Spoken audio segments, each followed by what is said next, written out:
So let's have a little chat, shall we? Let's have a little occult chat. This is your host, your occult host, the Occult View. I haven't really made a video in a while because I've just really been sitting. Number one, I've been busy. And, I've been just sitting back, just, why does this motherfucker keep popping up in my damn recommendations? I looked at one of his videos one time and then he keeps popping up. And that was only because I wanted to be nosy. I don't like that motherfucking person. Why does YouTube do that? I mean, it's just so many things that irritate me about YouTube now. And these are people that I'm not even sub to. Like, stop.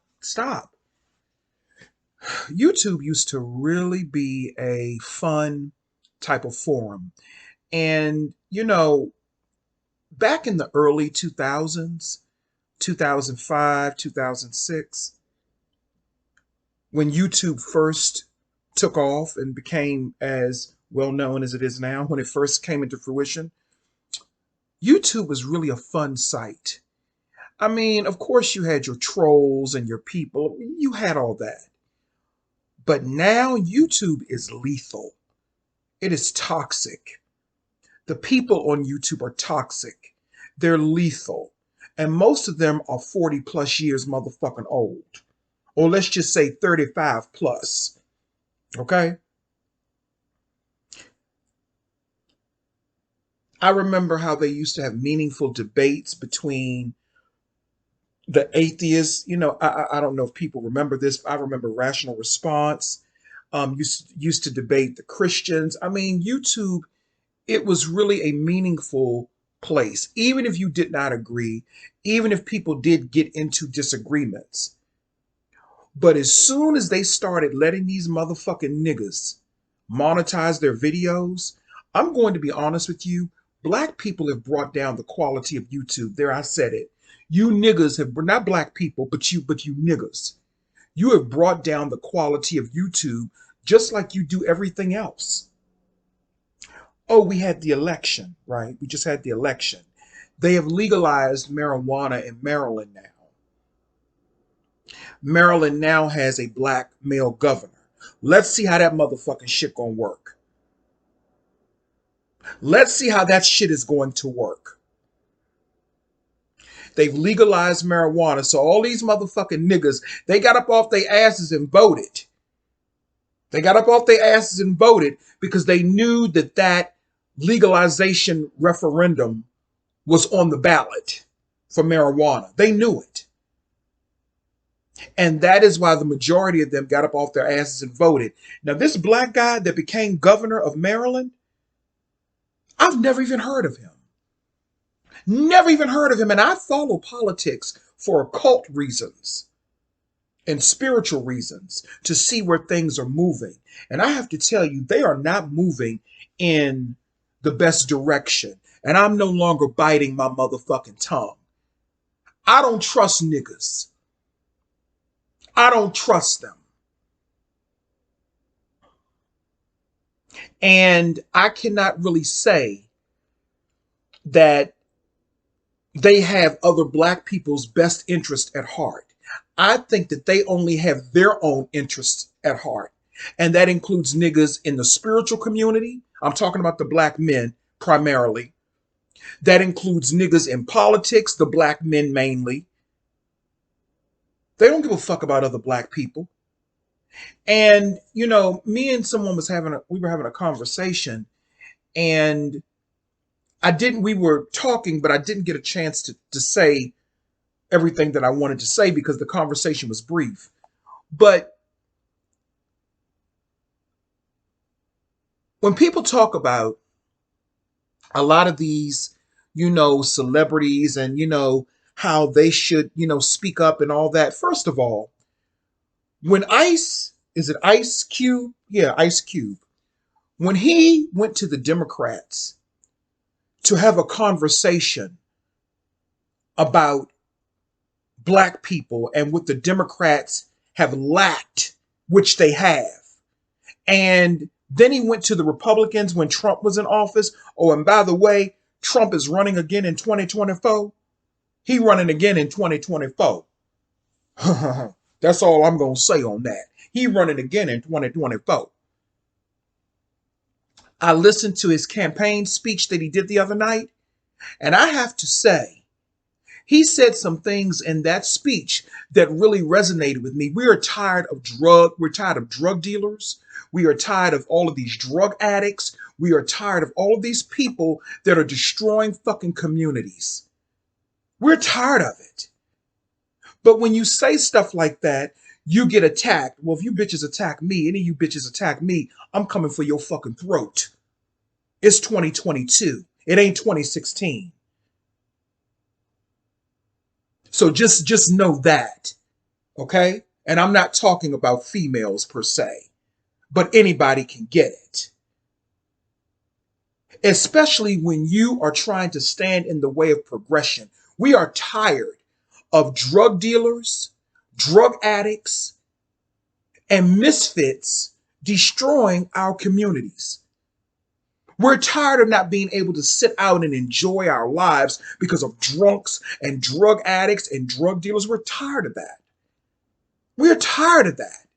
And now they went ahead and made marijuana legal in Maryland, knowing damn well that the marijuana that these niggas are smoking now is not the same marijuana from back in the day. I don't give a fuck if you say it grows from the ground. It's still not the fucking same. And that is why they made it fucking legal in DC, and now they made it legal in Maryland. Keep them dumb, keep them high, and keep them motherfucking dead. Going back to the conversation about with Ice Cube, he went to the Democratic Party with, I guess he went to them with ideas about how to help the black community. And I understand, and let me be clear, I get it. Black people are always looking for a savior. Black people are always looking for someone to save them. Let me give you a harsh dose of reality. Nobody's going to fucking save you. It's all a fucking game and a sham. You have to save yourself.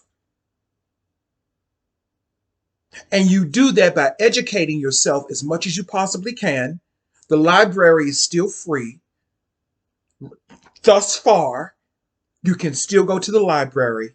You can still educate yourself, not to come online and regurgitate it to try to elevate yourself into some type of egotistical guru, but you use that and you put it in action. Most of these motherfucking niggas that run their mouth, their lives, they know all of this motherfucking knowledge, but they don't have any wisdom to manifest what they know. So Ice Cube, a few years ago, went to the Democratic Party. They weren't trying to hear him. He wanted to speak to them about black issues. They weren't trying to hear him. Okay, I get it. He went to the Republicans and Trump said, okay, I will listen. At least Trump was open to listen to what he had to say. At least he was open. People can say what they want about fucking Donald Trump. And I'm not no motherfucking Trump fan. And even if I was, what the fuck you gonna do about it? Not a motherfucking thing. Not a motherfucking thing. But one thing I did like about Trump, he kept you motherfucking niggas, he kept you on your motherfucking toes. You were mad at him. I loved it. I loved how he got up under your motherfucking skin. I loved it. I loved every minute of it because you deserved it. Because you fell asleep and you needed to wake the fuck up. And if you don't like what the fuck I'm saying on my channel, unfucking sub.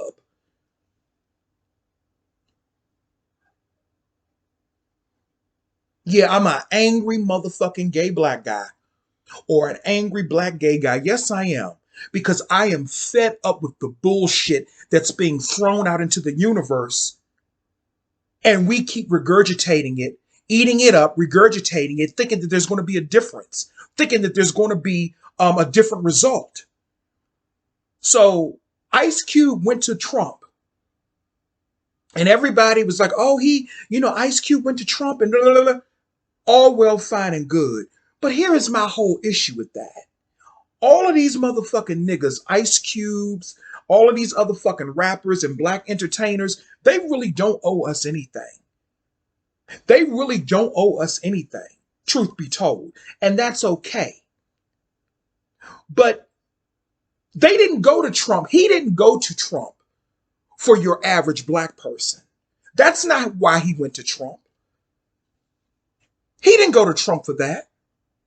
These Negroes, they go to these politicians for their own specific group of black people. And they use us as the proxy. They use us as the proxy. When they talk about investing wealth into the black community, you better believe that none of that shit is going to funnel down to us, which is okay. I don't care about that. I have my own motherfucking wealth and money and prosperity. I have all of that within me. I don't need anything from them. But black people keep listening to the same bullshit, thinking that there's going to be a different result. Michael Jackson told you they don't really care about us. They definitely don't care about black women. I'm going to get into that.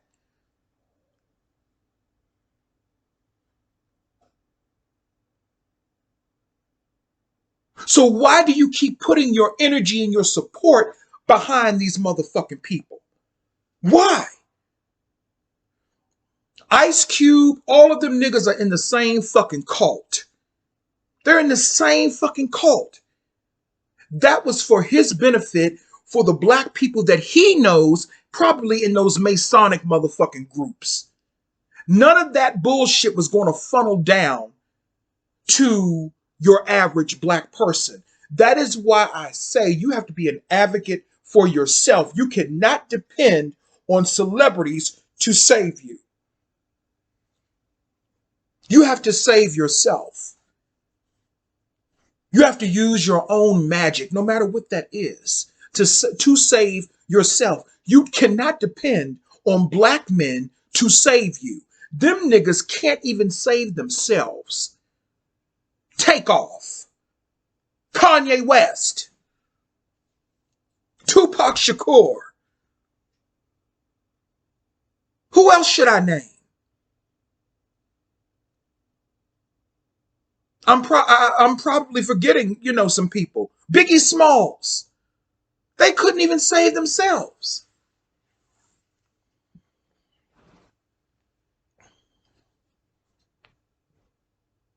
So how in God's name do you expect them to save you? They were all part of the fucking game. They were all part of it. Now, I get people admire Ice Cube, and that's fine that he wanted to have a conversation with Trump, and that is fine that Trump was receptive to that. But what I'm saying is, as an occultist, look at the bigger picture. The only black male entertainer that I saw that really did something that really could help and did help the black community directly was Magic Johnson. He created the Magic Johnson theaters, and I think, did he have restaurants too? I'm not certain, but I know he created the Magic Johnson theaters, and that put a lot of revenue into the black community, and it created jobs for your average black person. That is what I'm talking about. So I will give kudos to Magic Johnson. I'll give kudos to him because he actually did something with his money that really did help the black community. None of the rest of these niggas don't do that. They are only invested in helping their group of black people, and they use us as the cattle to get it. Not me, but others that follow them. Follow me and I'll set you free. When half of them niggas don't even have the key to get out of their own fucking prison. We got this young girl that went down to Mexico with her friends. And I think one of them was a man, aka a transgender. From what I'm hearing. I don't have all of the details because I did not read too much into that, because that story is very, very difficult to listen to. Her spine was severed or disconnected or damaged. And they told her parents, the friends that she was with on this trip in Mexico, they told her parents that she died from alcohol poisoning. The FBI launched an investigation. There was an autopsy done, and they're saying, oh, no, no, no, no, no, no. She had a busted lip, and her spine was fractured or something, or discon something. And then the whole time, I'm hearing that this transgender person was the one that beat her severely to death. It may have been more than one person, but again, don't take my word for it. I have not read the whole story, and I don't care to. I'm only telling you what I heard so far. But here is my motherfucking question. This is my motherfucking question. This sounds like a Kanika Jenkins all over again. Some people say Kanika Jenkins was not even a real person. I don't know. But here's my question. Why is it that every time something happens to a black woman, there are always these games in the law? They play these motherfucking games every time something happens to a black woman. They play all of these motherfucking games with people. Well, we don't have nobody, ain't nobody charged right now. And, allegedly, then they had the nerve to show the actual footage of this young woman being beaten. They showed the actual footage and they blurred out the person's face, trying to protect the tranny, I guess. Right? You're trying to protect this motherfucking man who was beating up this, yeah, I said man, who was beaten, because if you got the same thing between your legs that I do, you a motherfucking man. Beating up this motherfucking woman. Beating up this woman, beating up this young girl. I don't know what transpired. I don't know what the provocation was, but it was savage and brutal. And this is what I'm talking about as it pertains to black people. This is the type of shit that we do to each other. But I find it very interesting that every time there's a crime committed against a black woman, it's always this pussyfooting around it. It's always this, well, I'm dead. It's always these games. You see it clearly on the footage of the fight. You clearly see it. But according to what from what I understand, nobody has been charged yet. But I'm listening to the language of the media, and I'm listening to the energy of the people that are involved in this. Now, law enforcement, I'm listening to the energy of it, and it all sounds very, very shady. It's almost as if it's not being taken seriously. That's the energy of it. I'm not talking about the surface. I'm talking about the energy of it.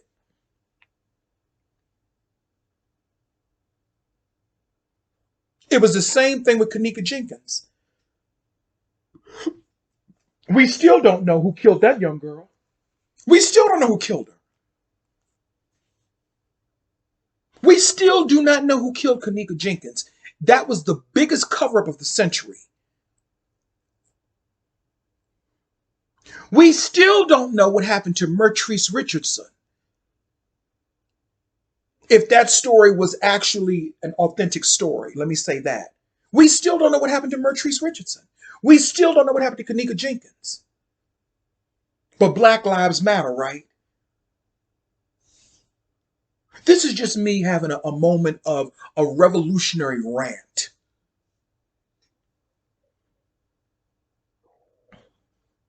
But you're telling me that I should follow a bunch of motherfucking celebrities, a bunch of black male celebrities who don't give a fuck about the real black community.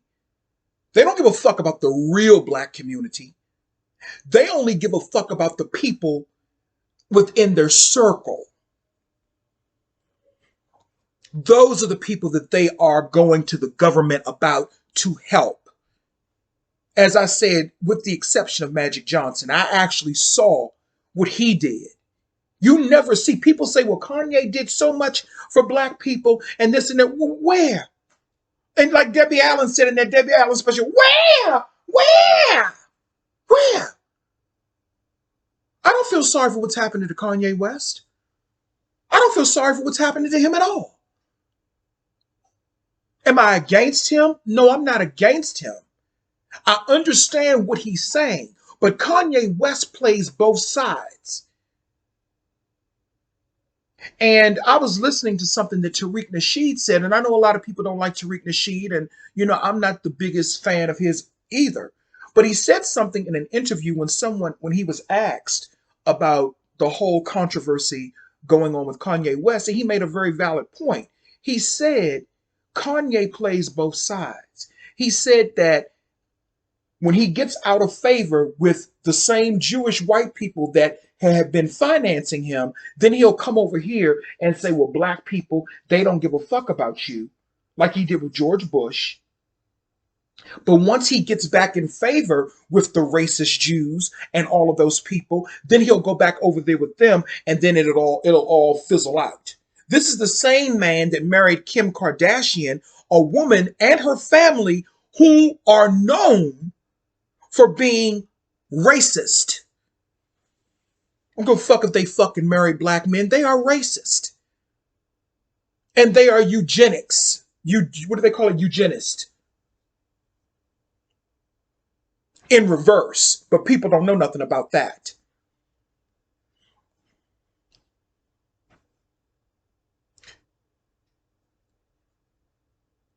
Kanye West he's on cap. Give a fuck what nobody say. That's my perspective. He don't give a fuck about no black people like that. I'm not a Bill Cosby fan, but once again, you can see what Bill Cosby did. Even though he was embroiled in all of this controversy with sex stuff and all that, I'm not condoning that by any motherfucking means. I ain't touching that with a 10-foot pole. But at least he did. You can see what he did with his money. This is not condoning his perversions. I'm not a fan of his like that. But at least you can see he donated to all of these black colleges and stuff like that. He did a lot to help the black community. You can actually see it. It wasn't just lip service. But in actuality, none of them really owe us anything. But the only reason I'm talking about it is because I'm tired of them using the black community as their proxy to get what they want for themselves and their own small select group of Negroes and whomsoever else.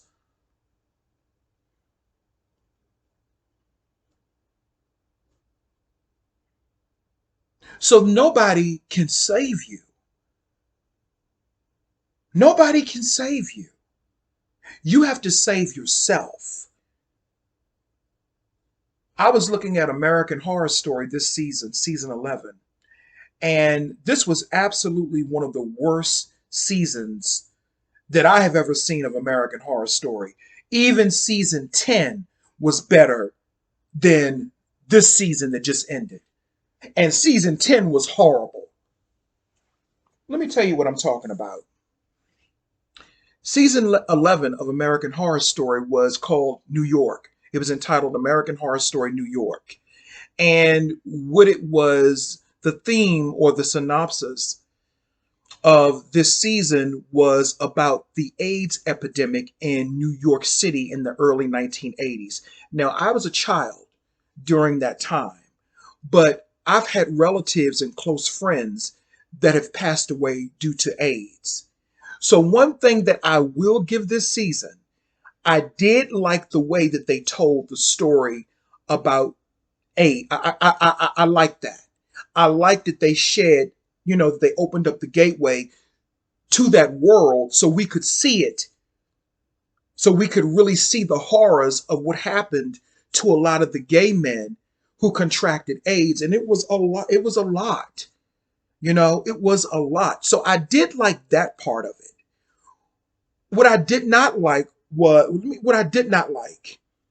was I didn't like how fast the season went. It was only 10 episodes. Ever since Disney became the distribution company for American Horror Story has been some trash.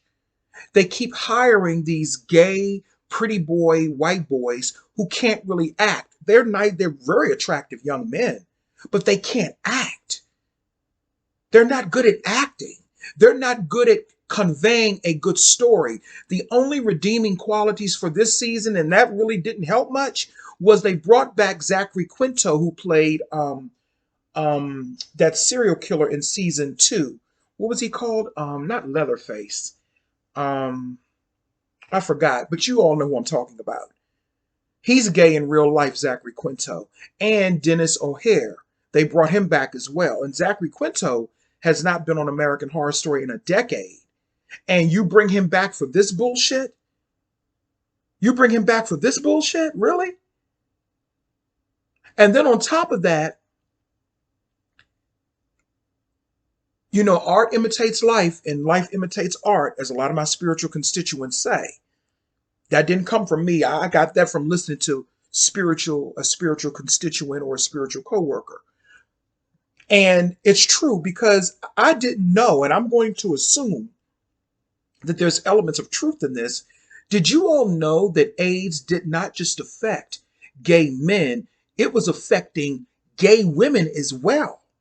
It was affecting women as well. We know it was affecting women because women were having relations with men that they did not know were gay, like their husbands and stuff. And unfortunately, they contracted the virus that way. So art imitates life and life imitates art. But what I did not know is that there were lesbians who were having symptoms of what they didn't understand at that time. They called it some type of T cell cancer at that time before they really knew what they were dealing with. But I really did not like the plot line as it pertained to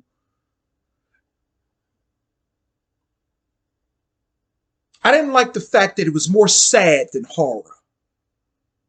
It felt like I was watching a sad love story instead of American Horror Story. The only phantom or the only a scary thing I guess you can say that was about it is they had some phantom character that was a ghost that was a variation of the Rubber Man in season one in the murder house. Bloody Face, that was the name of the character that Zachary Quinto played in season two. He played Bloody Face, the serial killer. And that's another thing. That's another thing. This season had a serial killer as well. That was a gay man that was killing other gay men. But I was watching, I'm subscribed to Mary Moody. She does fascinating breakdowns of American Horror Story. I mean, they should make her a writer. You know, I adore her channel and her platform.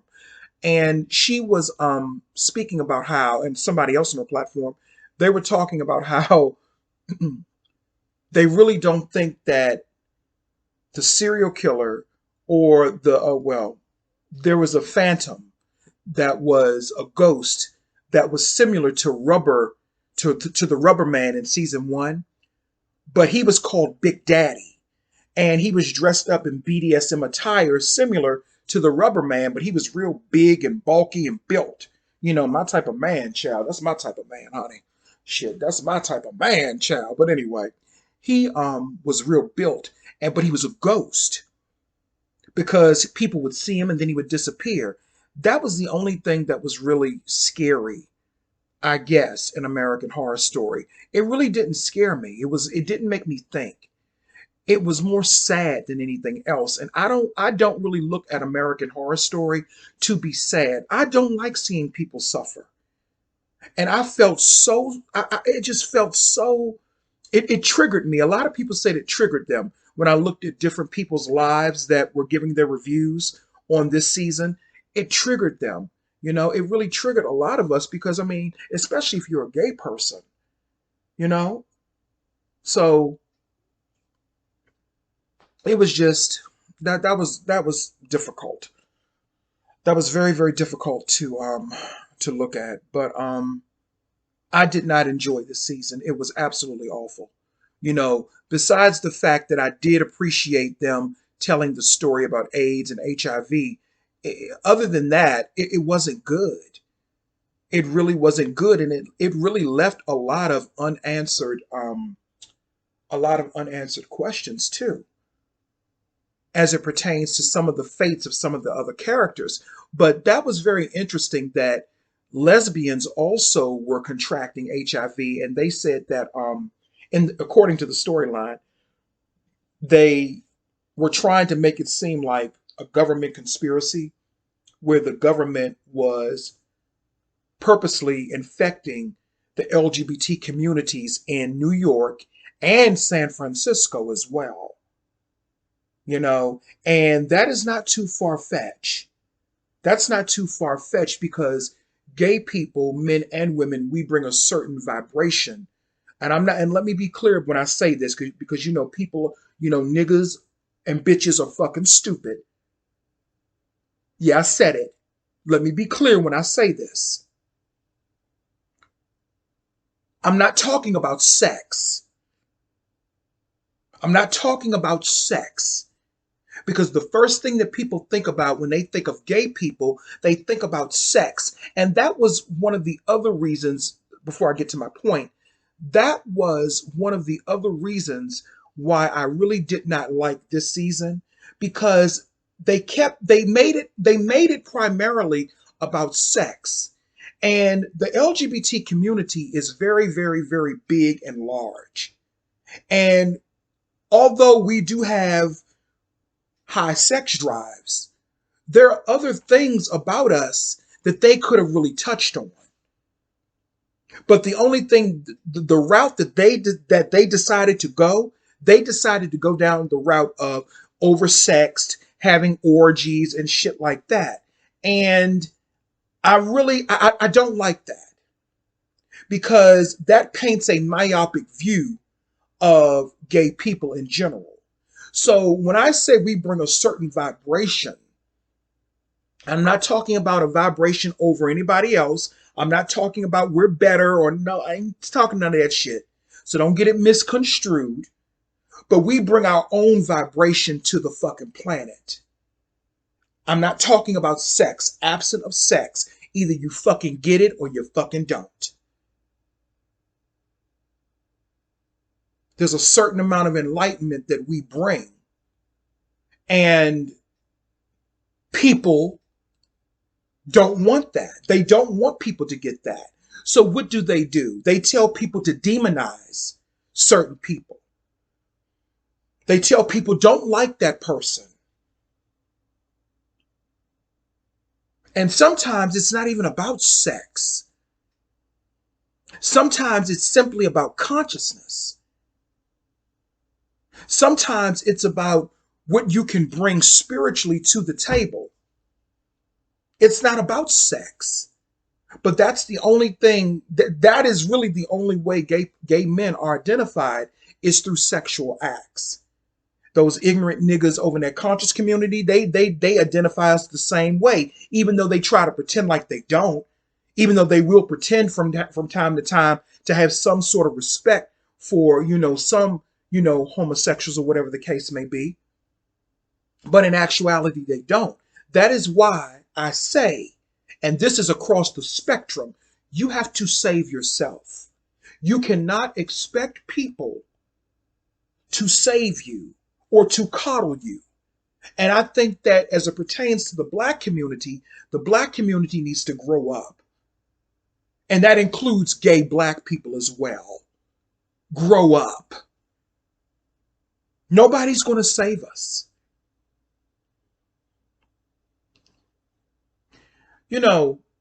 Speaking of the LGBT community, I want to speak about this too. And again, I don't give a fuck who it offends. Don't take it personal. It's spiritual, not personal. I don't give a fuck who it offends. And this is not opening up the door. Let me say this as a disclaimer. This is not opening up the door. I don't want your sub and I don't want your support if you do not like gay people. If you don't like gay people, get the fuck off my motherfucking channel. It's as simple as that. I don't need your support and I don't need your fucking sub. This is not opening up the door for homophobes and anti-gay people who are just crazy in their thoughts about gay people or whatever the case may be. Okay? I don't need you. I don't need you. And just because you think I can't see you, trust me, I can. So stay the fuck away from me. Let me just put that out there first. This is not what this is about. Candace Cameron, Bure, I believe that's how you pronounce her last name, and I don't care if I'm saying it wrong. Candace Cameron Bure. She came out and said that she's going to have another network or something. She's no longer going to be dealing with the Hallmark network. She's going to have something called the Great Family, Christian Family Network, something like that. Y'all know what I'm talking about. It's been all in the news. And someone asked her, are you going to depict LGBT marriages and families? And she basically said, nah, we're going to stick with traditional man and woman relationship movies on this new network that I am a part of. And now she's getting attacked and called out by the LGBT community. And I'm a gay person saying this. My question is, why can't she say that? And I'm not a Candace Cameron Bure fan by any means motherfucking necessary.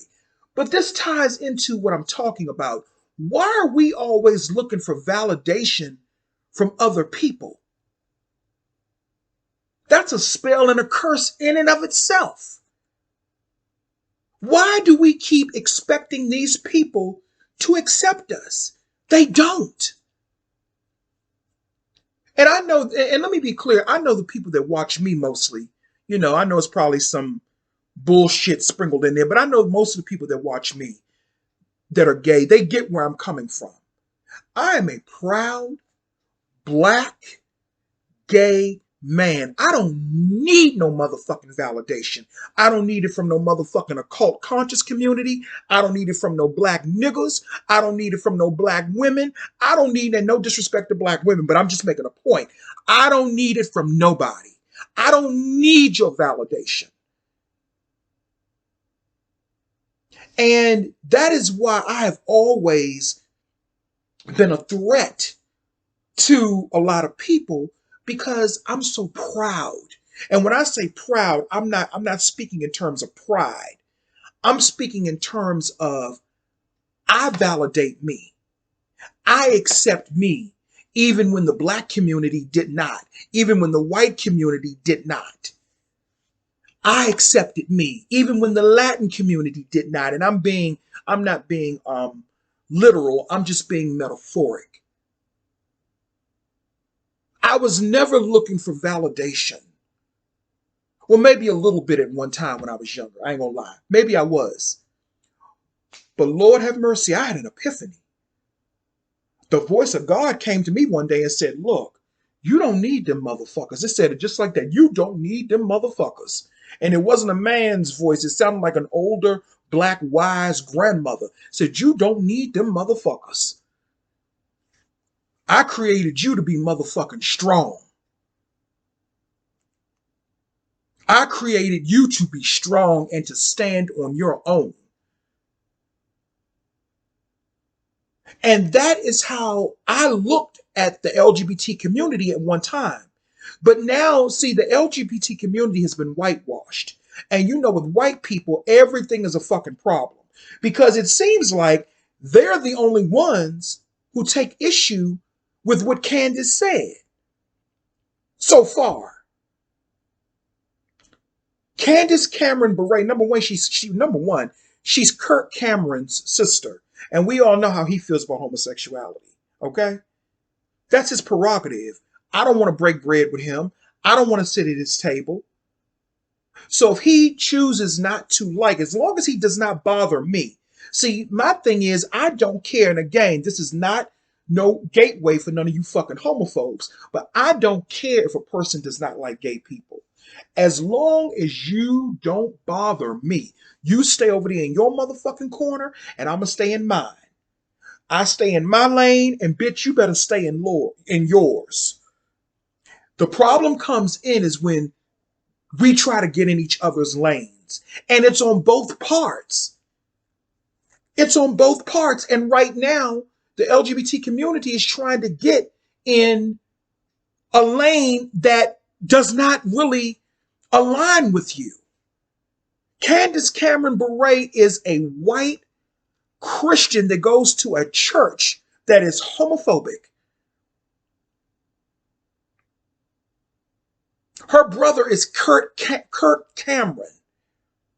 They don't like gay people like that. Now, I don't think Candace is homophobic. I think she has strong convictions about the Bible and Christianity, and that's her right. I don't want to interfere with that. As long as she's not trying to interfere with my life, I'm not trying to interfere with hers. I don't have a problem with her saying that this particular network is only going to cater towards television shows and movies about traditional marriage between men and women. What's wrong with her saying that? When she is a Christian.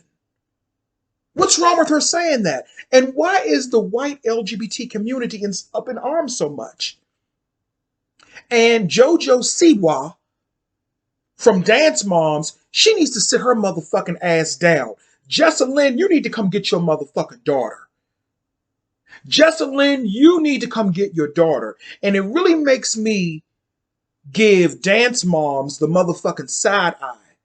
Is the real reason that Abby went to jail? Did it have something? I don't know if I want to say that. Because I'm really starting to wonder, was Dance Moms really, allegedly, let me just say that, was it really a cover for child trafficking and turning children out? Because when JoJo came out as being gay, I was like, what? I was like, what? She's gay? I couldn't believe it. When JoJo Siwa came out as gay, I could not believe it because I used to watch Dance Moms. I was a big fan of Dance Moms. I loved the drama of those crazy women on the show arguing with Abby. And Abby, she made the motherfucking show. Well, let me say it this way. Okay, Spirit showed me a better way to say it. Did Abby get caught up in some bullshit? Because see, I don't necessarily think it was about taxes why Abby went to jail. I think it was something else. Okay? Did Abby get caught up in some shit inadvertently? Because the stress and the way that Abby was acting during that time, right before she went to jail, right before she was no longer on Dance Moms, the way that Abby was acting, it seemed like it was a lot more going on than just taxes that she owed or having issues with the IRS. It seemed like it was a lot more energy going on than just that. And that's what I'm talking about when you have to look beyond the surface. Could there have been some shit that Abby had to take the fall for? And then all of a sudden her health started to deteriorate? She gets some rare cancer in her spine that normally African babies get? Like, what was really going on? Why did they really cancel Dance Moms? Because that was a highly rated show. The ratings were through the roof. That should have never went off the air unless there was something going on behind the scenes that was more sinister. And then a lot of the women, they started leaving the show left and right. So what was really going on? Because we know there's a lot of child trafficking, especially in California and in Los Angeles. And remember, Abby moved her studio from Pittsburgh to LA, if I'm not mistaken. Yeah, she moved her studio. She didn't literally move it. She opened up another studio, another Abby Lee Dance Center in Los Angeles. And we all know how them motherfuckers get down in LA. And I saw some things on Dance Moms that were very inappropriate at times when they would bring in male choreographers. I saw some things that made me go, hmm. Anyway, that's all I have to say.